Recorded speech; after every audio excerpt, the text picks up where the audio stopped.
dans l'échec. D'ailleurs, il y a ce travail-là qu'il faut forcément faire pour renforcer l'intégration. Et je voulais justement qu'on reste sur la question de l'intégration. Comment est-ce que vous avez vécu la création de l'AES? Comment est-ce qu'en tant qu'homme politique et aussi capitaine d'industrie, parce que c'est bien de vous avoir pour ces deux casquettes, vous vivez cela, ce chamboulement? Écoutez, l'AES sont les pays du Sahel qui sont mis ensemble. Mais 3 pays du Sahel sont mis ensemble.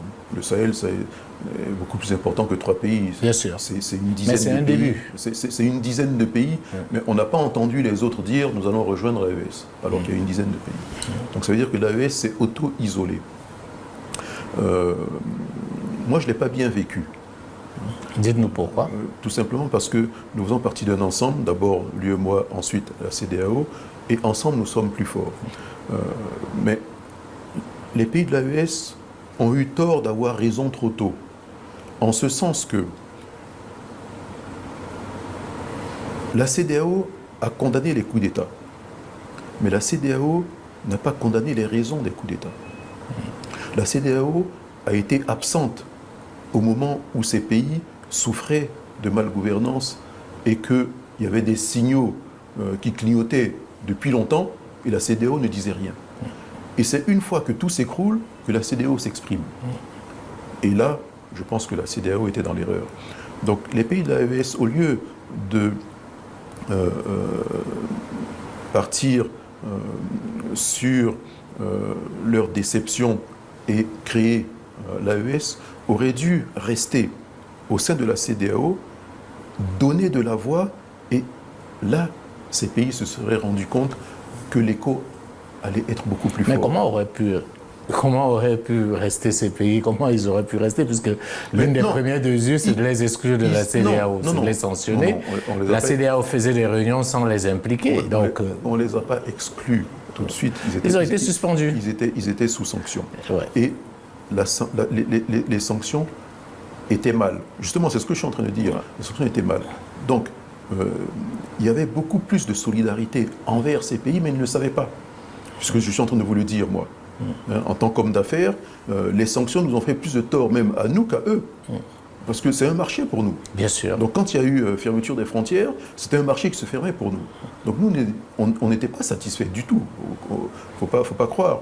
Et justement, je suis en train de dire qu'ils auraient pu dénoncer tellement de choses et ils allaient se rendre compte que l'écho. Est-ce qu'ils avaient la capacité? Parce que comme je vous dis, moi qui ai suivi un peu ça de près, ils ont été totalement ostracisés. Comme vous le savez, on faisait des réunions sur le Mali sans admettre les autorités maliennes. Des sanctions ont été prises, des sanctions totalement illégales en violation des tests de la CEDEAO.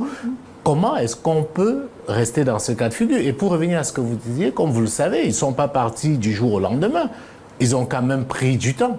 Et rien ne semblait avancer. Au contraire, la CEDEAO semblait aller de mal en pis, puisqu'ils ont même envisagé aller faire une guerre au Niger. Dans ces conditions, comment on fait? Je pense que vous prenez des raccourcis. Il y a des moments où c'est eux-mêmes qui sont exclus.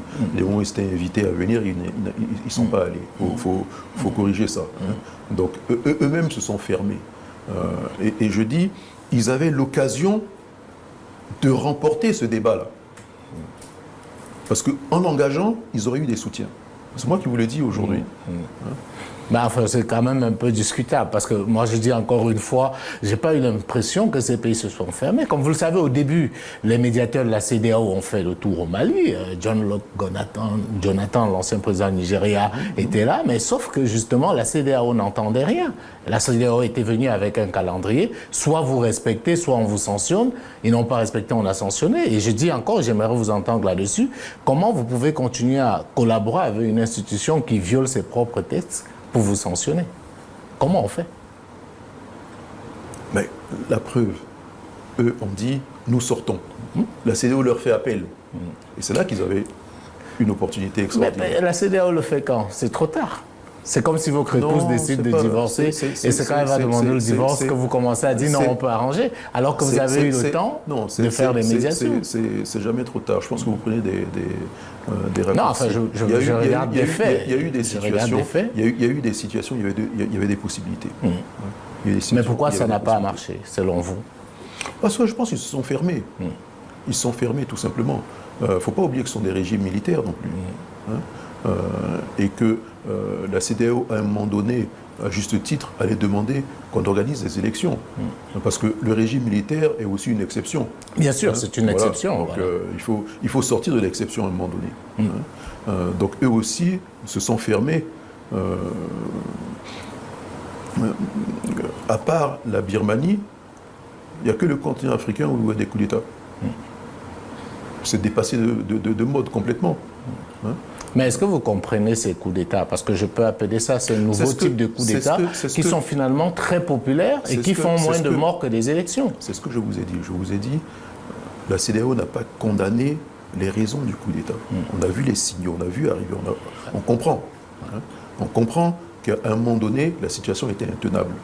Mais attention, les militaires ne sont pas formatés pour diriger un pays continuellement. Ils sont formatés pour défendre, assurer l'intégrité du territoire, éventuellement faire la guerre.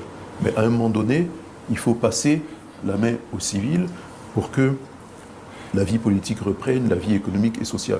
Mais est-ce que ce que vous dites n'est pas un peu discutable? Vous avez peut-être un a priori sur les militaires. Est-ce que quand on est militaire, on est moins citoyen, on est moins apte à diriger son pays? C'est pas du tout ce que je dis. C'est pas du tout ce que je dis. Mais pourquoi vous... Mais ils sont formatés pour autre chose. Ouais. C'est tout. Mais moi, sinon, si c'était le cas, pourquoi pas un étudiant? Pourquoi pas des médecins? Mais c'est pas interdit. Pourquoi pas des professeurs? C'est pas interdit. Non. La force des militaires, c'est qu'ils ont des armes. Oui. Donnez des armes aux infirmiers, vous allez voir, c'est peut-être eux qui vont faire les coups d'État. Alors, je voulais dire ça pourquoi, Jean-Louis Billon. Nous qui observons, et je suis sûr que vous aussi, la scène politique africaine, on se rend compte que les rares pays africains qui ont connu de vraies transformations, qui ont connu des vrais basculements, cela a été le fait soit des militaires, soit des anciens militaires. Le Ghana dont vous parlez aujourd'hui, ce qu'on vit au Ghana aujourd'hui, on le doit à Jerry Rawlings, qui est arrivé par un coup d'État. Si vous prenez le Nigeria, ce que le Nigeria aujourd'hui, on le doit au Obasanjo, qui, comme vous le savez, est un militaire. Si vous prenez même le Rwanda, Paul Kagame, c'est un militaire. Donc, je veux dire, est-ce que ces exemples-là ne vous amènent pas à relativiser? Non, mais même vous pouvez aller prendre les États-Unis, il y a des anciens militaires qui sont devenus présidents, tout ça. Bien sûr. C'est pas, je ne vous ai pas dit que... De Gaulle qui est célébré aujourd'hui en France, par exemple, est arrivé par un coup d'État. Je ne vous ai pas dit qu'un militaire n'est pas capable de gérer un pays. Mais l'armée qui a fait un coup d'État, à terme, amener le pays à la réussite, donnez-moi un exemple. Donnez-moi un exemple, il n'y en a pas. C'est une combinaison d'un leader avec des forces civiles qui amènent le pays. Donc le régime militaire est une exception. Parce que là, on parle d'un régime militaire. Bien sûr. Le régime militaire est une exception. Un régime militaire en temps de crise, en temps de guerre, et tout peut se comprendre. Mais est-ce que ce sont vraiment des régimes militaires au sens strict du terme? Parce que comme vous le savez, que ce soit au Mali, au Burkina Faso ou au Niger, c'est un mix en fait. C'est des militaires, c'est des civils qui sont aux affaires et tout, même si c'est le militaire qui est à l'intérieur. Ça reste des régimes militaires dominants. Peut-être des régimes attention. À dominance militaire, oui. Un militaire élu président de la République, c'est pas pareil qu'un militaire installé président de la République. Je comprends parfaitement ce que vous dites. Voilà. Alors, on va sortir de là et je propose qu'on sorte de là en prenant la question d'un de nos confrères. Je vais vous dire pourquoi je vous dis ça. La plus grande force motrice d'une économie, d'un pays, la plus grande force qui amène le changement positif, c'est la liberté. La liberté d'opinion, la liberté de réunion, la liberté d'expression. Et pour quelqu'un comme moi, la liberté d'entreprendre. Bien sûr. Dans un pays où vous pouvez entreprendre, compétir, c'est tout le dynamisme économique qui arrive. Mais si vous bridez ces libertés, vous bridez votre développement. Et vous estimez que les militaires brident les libertés? Mais à partir du moment où on réduit le pouvoir des partis politiques, on réduit la liberté d'expression, vous réduisez la liberté d'entreprendre. Mais c'est tout aussi simple que ça. On voit là, j'ai envie de dire, il y a des pays où on voit pire, qui sont dirigés par des civils. À partir du moment où vous avez des industriels qui quittent le pays en se disant c'est plus vivable, c'est qu'il y a un problème. Maintenant, ne me donnez pas de mauvais exemples. Donnez-moi les bons exemples. Non, j'ai envie de dire... Donnez-moi les pays qui réussissent le plus. C'est pour dire, ça se discute. Écoutez, ça se discute. Prenez-moi les 10 premiers pays de la planète. Ouais. Les 10 premiers. Oui. Voilà. Ce sont des grandes puissances qui ont leur parcours, qui ont leur histoire. Le problème, c'est que vous êtes en train de vouloir faire des comparaisons avec des pays qui n'ont même pas encore de souveraineté, qui ne sont même pas encore véritablement indépendants. Je pense qu'aujourd'hui, ce qui se passe dans l'AES, c'est la lutte pour l'indépendance. C'est la lutte pour la souveraineté. Pourquoi bien sûr, parce que ce sont des faits. Non, mais pourquoi vous dites qu'ils ne sont pas véritablement indépendants? Ils sont indépendants. Non, pas du tout. C'est des indépendances factices, vous le savez très bien.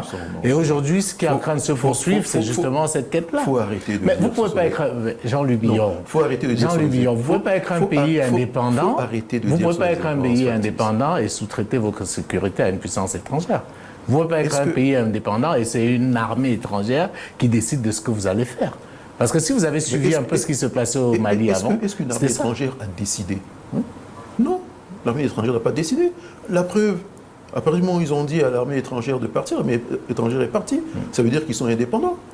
Peut-être qu'ils sont un peu plus indépendants aujourd'hui qu'hier. Non, ils le sont. Ils n'ont pas toujours été. Il ne faut pas confondre un accord signé et dire ils n'ont pas été envahis par un pays. Non, mais c'était tout comme. Mais non, c'est vous qui voyez ça comme ça. C'était tout comme. C'est vous qui voyez ça comme ça. Après, c'est une question d'angle de vue. Non, c'est pas parce que Interpol est présent dans votre pays que vous n'avez pas une police. Hein? Est-ce que le Cameroun est un pays qui n'est pas indépendant? Moi, je vous dirais qu'il n'est pas totalement indépendant. Comme la plupart des pays d'Afrique, notamment francophones. Moi, je vais vous dire. Vous ne pouvez pas être un pays indépendant et c'est le FMI qui dicte votre politique. Je vais vous dire. C'est le FMI qui corrige vos devoirs. Le FMI, c'est autre chose. On va parler du FMI après.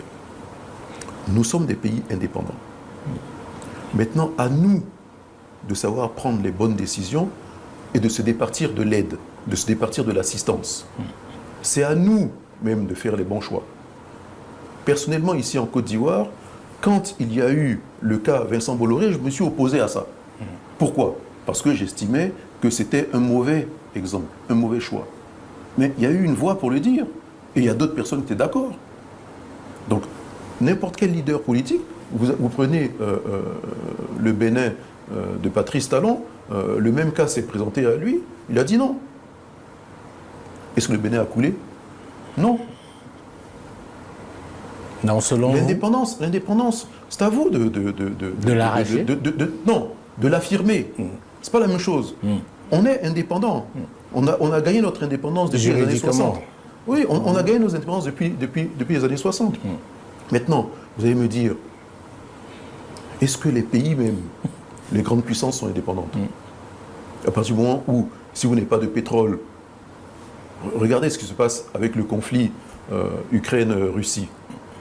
Vous avez tous les pays européens qui ont besoin du gaz russe. Sont-ils indépendants vis-à-vis de la Russie? Non. Ils achètent le gaz à la Russie. Si la Russie coupe, que se passe-t-il? Pour moi, la vraie indépendance, c'est avoir une économie puissante. Quand vous avez une économie forte, vous avez les moyens de votre politique. Tout le reste, c'est du bavardage.